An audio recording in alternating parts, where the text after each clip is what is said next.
안녕하세요. 저는 딸 한 명 있는 아줌마입니다. 딸이 아주 어릴 때 술 거롱뱅이 남편과 이혼하고 혼자서 식당 일을 하면서 애를 키웠어요. 다행히 딸은 애미 마음을 잘 헤아렸는지 한 번도 말썽 피우는 것 없이 착하게 자라서 외국인과 결혼을 해서 해외에서 가이드로 일을 하고 있습니다. 한 명 있는 자식 취직 보내고 나니 참 사는 게 뭔가 싶더라고요. 어차피 얘도 평생 내 옆에 있을 게 아니고 인생 더 덥다라고 생각하고 좀 울적하게 지내고 있었습니다. 그러다 아는 지인분이 등산을 자주 다니시고 있었어요. 그 지인이 제가 우울해하는 걸 아시니까 몇 번 산에 데리고 다니셨고 그 후부터 등산을 하면서 울적한 감정을 떨쳐낼 수 있었습니다. 그러다 지인을 따라서 등산 동호회도 몇 번 가게 되었다가 마음에 맞는 사람을 만나게 되었어요. 저와 살아온 삶이 비슷한 남자였습니다. 본인도 결혼하자마자 아내가 바람나서 도망갔고 딸 한 명 있었는데 어릴 때 교통사고로 하늘로 떠나 그 후로 매일 집에서 마시고 있다가 정신 차리고 중장비 기사로 하면서 살고 있다고 하더라고요. 마음이 쓰이더라고요. 어떤 기분인지 아니까. 참 사람 사는 게 뭔가 싶기도 하고 그렇게 저희는 서로의 지난 세월을 위로하며 술잔을 기울이고 등산 모임 외에도 따로 만나는 날들이 많았습니다. 그러다 자연스럽게 저희는 황혼 연애를 시작하게 되었습니다. 그이가 월세 때문에 짐을 빼서 저희 집에 들어오게 되었어요. 제가 살고 있는 집도 그렇게 좋은 곳이 아니었습니다.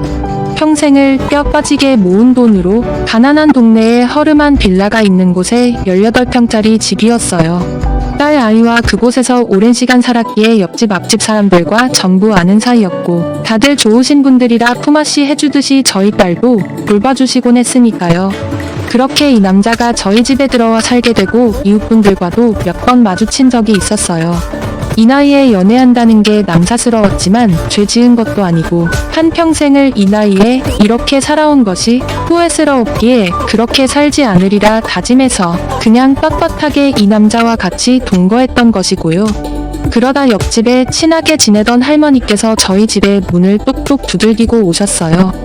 정말 자상하시고 없는 형편에도 뭐 하나라도 저희 집과 나눠 먹으려고 해주시고 산에서 뜯어온 두릅이며 봄 새싹이며 아낌없이 나누어 주시고 쑥에서부터 감자, 옥수수까지 항상 나눠주시고 아이 학교 다닐 때 굶고 다니지 말라고 간식도 챙겨주셨거든요. 그런데 그런 옆집 할머니께서 몇 년 전부터 치매가 약간씩 오셔서 조금씩 정신 상태가 이상해지셨어요. 가끔씩 소리 지르거나 이상한 말을 하시길래 어디 아프신가 했는데 알고 보니 치매기가 있으셔서 그런 거라고 하더라고요. 자식들도 가난한 부모라고 돈 빨아먹을 거 없다고 옆집 할머니 다 내팽개치고 돌보려고 오지도 않다가 큰아들이 와서 귀찮으니 그냥 어디 시골 요양병원에 집어넣으려는 거 할머니께서 맨정신일 때 극구 거부하시고 자식들이랑 금전 관련해서 일체 도움받지 않을 거라고 하시다 혼자 계속 그 집에 사시는 것 같더라고요. 약을 먹으면 증상이 심해지지 않는다는 의사의 말에 따라 계속 약을 드시면서 혼자서 생활하는 거였고요. 그런 할머니가 수박 한 통을 사셨는데 너무 많다고 다 썰어가지고 쟁반에 담아 저희 집에 오신 겁니다. 저는 그때 머리를 감고 막 나올 때라 집에서 TV 보고 있던 그이한테 받아오라고 옆집 할머니가 문 두들기는 거라고 하고 내보냈죠. 그런데 그이가 문을 열고 수박을 받으려는 순간 옆집 할머니가 너 이놈 범죄자야. 입 썩을 노만이네 알제? 내가 뭐 하는 거냐고 소리 지르니까 이 할머니 피멍이 틀 때까지 냅다 패고 도망간 그놈 맞제? 내가 경찰에 신고할 거야 하면서 소리를 지르고 무서워 부들부들 떨며 도망가시는 겁니다. 그이는 아니 이 할머니가 뭔 말이고 이게 누가 누구 보고 범죄자래? 남자면 다 범죄자야? 할머니 치매야? 생사람 잡네 이 사람이 진짜라고 엄청 화를 내는 겁니다. 생전 그런 모습은 처음이었어요. 저도 깜짝 놀라서 머리 말리다 말고 냅다 현관으로 나가는데 옆집 할머니가 너무 놀라서 도망가시려고 발을 헛디뎠고 계단 뒤로 떼굴떼굴 넘어지신 겁니다. 빌라라서 계단 폭이 굉장히 높고 바닥이 돌보라 더 딱딱해서 다치면 큰일 나는데 그곳에서 할머니가 고꾸라져 넘어지신 것이었어요. 머리에서는 피가 철철 나고 할머니는 기절하시고 그이는 황당해서 아무것도 못하고 있고 저는 너무 무서워 손에 든 휴대폰으로 119를 불렀습니다. 할머니는 바로 그 자리에서 응급실에 실려갔고요. 저는 옆집 할머니가 너무너무 걱정되어 발을 붕붕 구르고 있었는데 그이는 차마해서는 안 될 말을 하더라고요. 저 할머니 도망갔나? 어디서 누가 누구 보고 범죄자래? 아니 뭐 성추행범이라더니 그런 악마라는 이 말도 안 되는 헛소리를 짓거리다가 골로 간 거지. 하나도 안 불쌍해. 뭐 대한민국은 노인이라고 헛소리해도 다 참고 대우해줘야 하나? 그냥 콱 하늘 나라로 갔으면 좋겠네. 저런 할망구는 빨리 저승 가는 게 대한민국 살리는 일이야. 아휴 내가 손 안 올린 거 다행으로 알아야지. 라면서 진짜 너무 욕을 하더군요. 제 앞에서는 한 번도 그런 모습을 보인 적이 없는 그이였는데 다친 할머니 앞에서 세상에 그런 말이 가당키나 하나요? 저는 너무 황당스럽고 어이가 없어서 그이한테 말했습니다. 당신 왜 말을 그렇게 해? 지금 제정신이야? 뭐 빨리 저승 갔으면 좋겠다고? 당신한테는 처음 보는 할머니일 수 있겠지만 나한테는 우리 딸 손녀처럼 돌봐주신 귀하고 감사하신 분이야. 그렇게 빼적마르고 몸도 안 좋으신데 나 먹으려고 무거운 수박 잘라서 쟁반에 썰어 오시고 그렇게 주려고 하다가 이 꼴 나신 건데 적당히 해. 진짜 당신 정 떨어진다. 난 당신 이런 사람인지 몰랐어. 할머니 아프니까 사람 보고 착각해서 그런 말 할 수도 있는 거지. 그거 보고 아파서 누워있는 사람한테 저승 가버리라고 말하는 게 정상이야? 정말 다시 보인다. 당신 정 떨어져. 라고 하고 그 일을 눈으로 훅은 뒤 저는 할머니가 계신 병원으로 갔습니다. 다행히 할머니는 머리에는 큰 이상이 없었고 아주 경미한 뇌진탕 증상이 있어서 하루 정도 입원을 해서 살펴봐야 한다고 하더라고요. 귀 뒤쪽에서부터 왼쪽 머리 위 관자놀이 부분까지 찢어져서 그 부분을 봉합한 상태였고요. 할머니가 마취랑 약 기운에 쓰러져 잠들어 계셨습니다. 저는 할머니한테 너무 죄송스럽고 아까 할머니가 범죄자 어쩌고 한 이야기가 무슨 말씀인지 조금 더 구체적으로 듣고 싶기도 하고 여러모로 걱정되는 마음에 집에 안 가고 할머니 곁을 지켰어요. 그렇게 몇 시간이 지나자 할머니가 조금씩 눈을 뜨고 물을 찾으시더라고요. 저는 괜찮으세요? 머리 안 아프세요? 라고 걱정을 했습니다. 할머니는 눈을 뜨고 저를 보시자마자 엄마야 엄마야 하면서 말씀하시더라고요. 내가 치매기가 있어서 내가 안 믿을 거라는 거 안다. 내 며칠 전부터 아랫집 애한테 내가 남자 만난다고 데리고 산다는 거 들었다. 궁금하기도 하고 수박도 주고 싶기도 해서 너거 집 들렸는데 내 깜짝 놀랬다. 몇 년 전에 우리 집에 도둑 들고 우리 집에 경찰 오고 난리 났잖냐. 여튼 우리 아랫집 빌라 사람들은 다 아는 긴데 몇 년 전에 한 새벽에 요 앞 사거리에서 하도 가슴이 답답해서 바람 쐴 겸 나갔는데 그 대형 비닐 안쪽에서 여자 비명 소리가 들리는 기다. 내가 여자가 뭐 저렇게 빽빽 소리 지르나 무서운 일이 있나 싶어서 그쪽으로 가봤는데 덩치 큰 남자가 여자랑 실랑이를 벌이고 있는 기라. 저녀는 미친 듯이 울고 불고 파락을 하고 있고 내가 깜짝 놀라서 지팡이로 그 사내 놈을 막 찌르고 욕하고 꺼지라고 했지. 근데 그 남자가 어디서 할머니 주제에 참견이냐고 하면서 발로 나를 쓰러뜨리고 진짜 미친 듯이 받는 기라. 그때 내가 손등에 핏줄이 터져서 퉁퉁 붓고 입술도 찢어지고 눈도 붓고 말도 아니었다이가. 그때 내가 딸내미 먼 일 때문에 잠깐 집을 비워서 몰랐을 수도 있는데 그때 내가 그 처녀랑 같이 겨우 경찰서에 신고해서 그 남자 잡고 얼굴도 그때 똑똑히 보고 고소도 했다. 참 대한민국 법이 뭔지 몰라도 벌금형 받고 끝났다는데 그 처녀도 고소를 했는데 뭐 미수라서 그렇다고 하던데 어떻게 된 경우인지는 잘 모르겠고 여튼 내가 그날 이후로 덩치 큰 남자만 보면 무서워서 벌벌 떨고 길도 돌아서 간대이. 그날 이후로 밤중에 골목은 얼씨도 안 해. 근데 그 남자가 너고 집에 있는 기라. 그 남자가 내 애인이라는데 내가 안 놀라고 패기나. 심장이 쿵 내려앉고 식은 땀 삐질삐질 나면서 하늘이 노래지는데 그냥 그렇게 정신을 호구라진 기라. 라고 하면서 이야기를 꺼내는 겁니다. 저는 깜짝 놀라서 그게 정말이냐고 착각하시는 거 아니냐고 정말 많이 수차례 물었죠. 믿겨지지 않는 상황이었기에 저는 바로 그 애한테 전화를 했습니다. 전화를 수십 번 걸어도 안 받길래 저는 문자로 이 모든 상황을 말했습니다. 정말 할머니 때린 거 맞냐고 몇 년 전에 한 여자한테 나쁜 짓 하려다가 미수에 그친 거 맞냐고 막 따졌어요. 그이는 문자도 없고 그냥 아무 연락도 없었습니다. 전화기는 계속 꺼진 상태였고요. 저는 할머니 태어날 때까지 옆에 있다가 모시고 같이 집에 들어갔어요. 할머니가 본인 집에 소장이랑 그날 조사한 거랑 그 남자 이름이랑 다 있다고 해서 보여주신다고 하면서요. 그런데 정말 할머니 말씀이 맞았습니다. 그 남자가 맞았어요. 저는 소름이 끼쳐서 몸에 힘이 쫙 빠지더라고요. 알겠다고 잠깐만 몸 좀 추스리고 오겠다고 하면서 옆집 할머니 집에서 나와 저희 집으로 향했는데 저는 집에 들어가자마자 털썩 주저앉았습니다. 온 집안에 물건이 다 흩어져 있었고 서랍이란 서랍은 전부 나와 있었어요. 그리고 제가 중요한 물건들을 놓는 창고 안쪽은 전부 파헤쳐져 있었고 냉장고 문도 전부 열려 있었습니다. 다행히 중요한 물건을 놓는 장롱 안쪽에서 없어진 거는 크게 없었어요.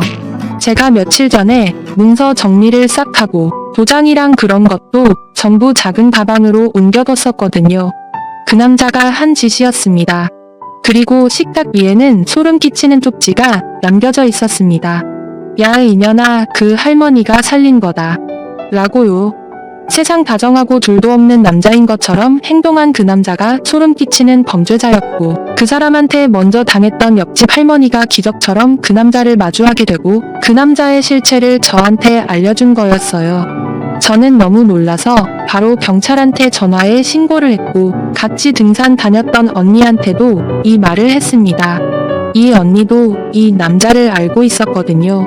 언니도 너무나 놀라면서 자기도 지금 연락 안 된다고 잠적하고 도망간 것 같다고 이 남자 다른 등산 동호회에서도 회장한테 1,000만 원 빌리고 지금 연락 안 돼서 당했다고 말했죠. 원래부터 아주 질이 떨어지는 그냥 밑바닥에서 굴던 그런 쓰레기였는데 동호회에 들어와 깨끗한 척하면서 사람 골탕 먹이려고 했던 사람이었던 거죠. 저는 정말 너무너무 소름이 몸에 쫙 끼치면서 무섭더라고요. 경찰한테 신고했고 없어진 물건을 찾고 다시 돌아왔는데 그 사람은 또 그 사람을 찾고 다시 돌아왔어요. 저는 정말 너무너무 소름이 몸에 쫙 끼치면서 무섭더라고요. 경찰한테 신고했고 없어진 물건 몇 개 때문에 아직도 수사 중이지만 지금까지 잡히지 않았습니다. 나이는 64세이고 박문영이라는 이름을 쓰고 있는 남자예요. 고향은 충남입니다. 그리고 등산 동호회 쪽에서 자주 출몰하는 것 같습니다.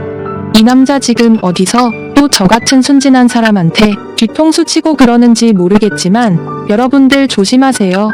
저는 집 팔고 이사라도 가고 싶은데 워낙 낡은 집이라 집이 나가지도 않고 오랫동안 살아온 곳이기에 쉽사리 움직이기가 쉽지 않네요. 저는 정말 옆집 할머니가 없으셨다면 이 세상에 없었을 수도 있었겠구나 싶네요. 하여튼 여러분 조심하시고 세상에 이런 일도 있다는 것을 알려드리고 싶어서 이렇게 사연 보냈습니다. 읽어주셔서 정말 감사합니다. 다음 사연입니다. 늦둥이 동생을 내 딸이라고 의심하는 예비 신랑 20살 차이 늦둥이 동생이 있습니다. 부모님이 금술이 너무 좋은 나머지 태어난 아이입니다. 가정 모두 예뻐합니다. 막내 태어나고 부모님의 관심이 다 막내에게 쏠린 덕에 통금 없어져서 좋았고 엄마가 막내 임신한 이후 집안 사정이 정말 좋아져서 저희 집 복덩이로 불립니다. 부모님이 혹여나 저나 먼저 태어난 동생들이 이상한 오해를 받을까봐 절대 막내를 저희 특히 딸인 제게 안 맡기려고 하셨는데 몰래 데리고 놀아줄 만큼 막내 엄청 이쁩니다. 막내가 초등학교 고학년 사춘기가 빨리 오고 또래보다 큰 편이지만 제 눈에는 아직 아기라 예뻐합니다. 또 부모님보다 저를 더 닮아서 더 예뻐합니다. 결혼할 남자친구한테는 팔불출 소리 들을까봐 막내 얘기 일부러 잘 안 꺼냈습니다. 남자친구가 밥을 사주겠다고 해서 데리고 나간 적 딱 3번 있던 거 제외하고는 막내와 남자친구는 본 적이 없습니다. 상견례 때도 상대 집안과 쪽수 맞추느라 첫째 동생만 나갔고 둘째 동생과 막내는 집에 있었습니다. 근데 지난 달서부터 부쩍 막내 얘기를 물어보르길래 묻는 족족. 막내에 대한 거 잘 대답을 해줬는데 점점 질문이 이상해지는 게 셌습니다. 생일, 혈액형, 왜 막내가 부모님보다 나를 더 닮았나, 막내랑 얼마나 사이가 좋나, 결혼하면 데리고 살 거냐 등등. 그때만 해도 내가 너무 이뻐한 티가 났나 싶어 질투 때문인 줄 알고 당연히 남편들 내가 우선이라고 다독이고 넘어갔는데 그게 아니라 저를 막내의 친엄마라 의심을 한 거였네요.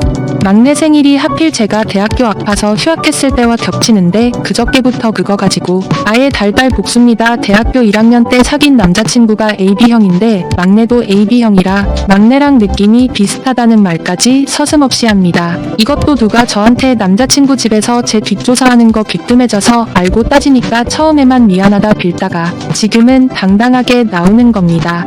산부인과 진단서 뗄까? 유전자 검사하자고 오히려 제가 날뛰니까 왜 더 의심되게 날뛰냐 하고 억울해 미치겠습니다. 아예 확신을 합니다. 저희 부모님한테 말씀을 드리니까 헤어지라고 하는데 찔려서 그러는 줄 알고 더 콧대 높이네요.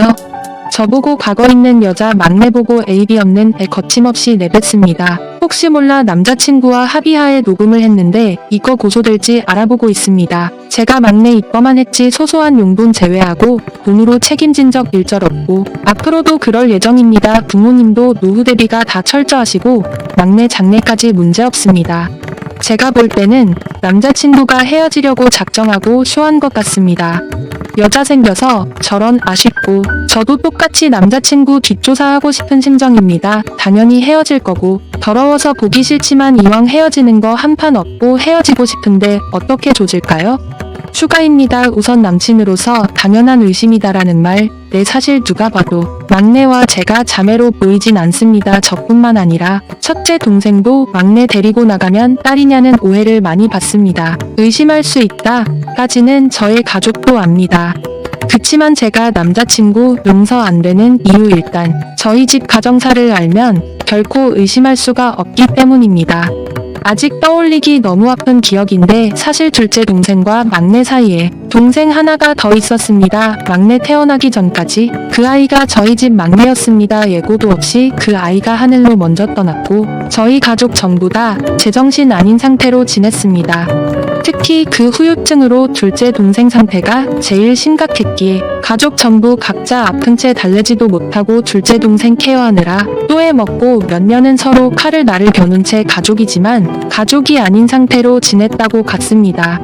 그 와중에 엄마가 막내 임신하고 나서 가족들이 다시 뭉쳤고 막내 태어나자마자 살 얼음판 걸었던 가족들이 다시 따뜻하게 변했습니다. 막내를 예뻐하는 이유는 단지 늦둥이라서가 아니라 막내의 탄생이 가족을 다시 뭉쳐준 계기였기에 더더욱 예뻐하는 정도가 컸던 것이었습니다. 남자친구는 대학 동기이고 입학 때부터 친했던 사이입니다.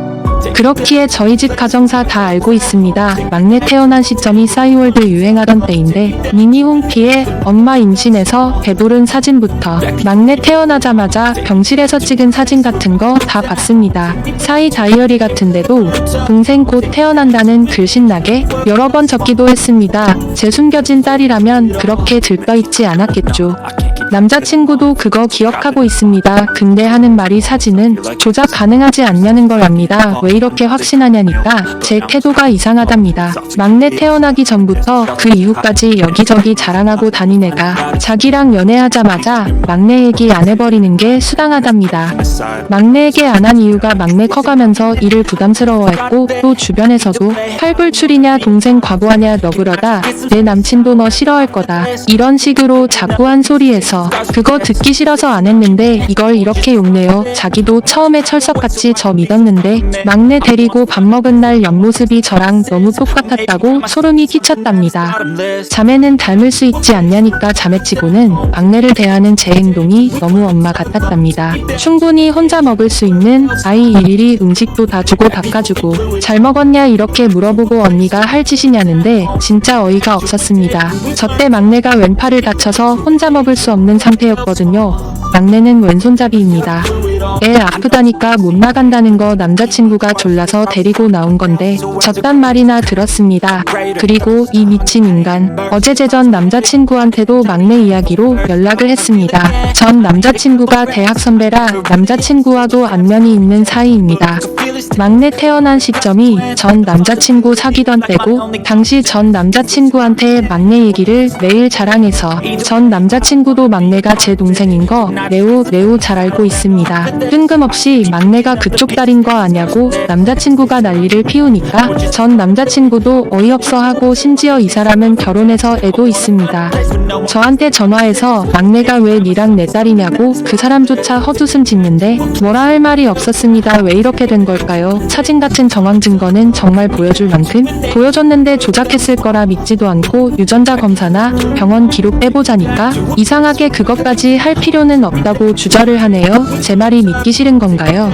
이미 너무 확고해서 일단 월요일에 유전자 검사하기로 하고 막내 태어난 병원에서 기록도 떼보려고요. 제가 해오면 안 믿을 테니 남자친구한테 제 머리카락, 엄마 머리카락, 막내 머리카락 보는 데서 다 뽑고 다 주려고 합니다. 저보다도 부모님이 복장 터져 하십니다. 엄마가 왜 저런 정신 나간 놈 상대하냐는 거 제가 내 누명은 풀고 끝내겠다니까 결국 수긍을 하셨습니다. 너무 웃기기만 하네요. 모든 게 주변에 말했을 거란 생각도 강하게 듭니다. 애초에 저한테 남친이 제 뒷조사한다고 알려준 게 대학 쪽 사람이었으니까요.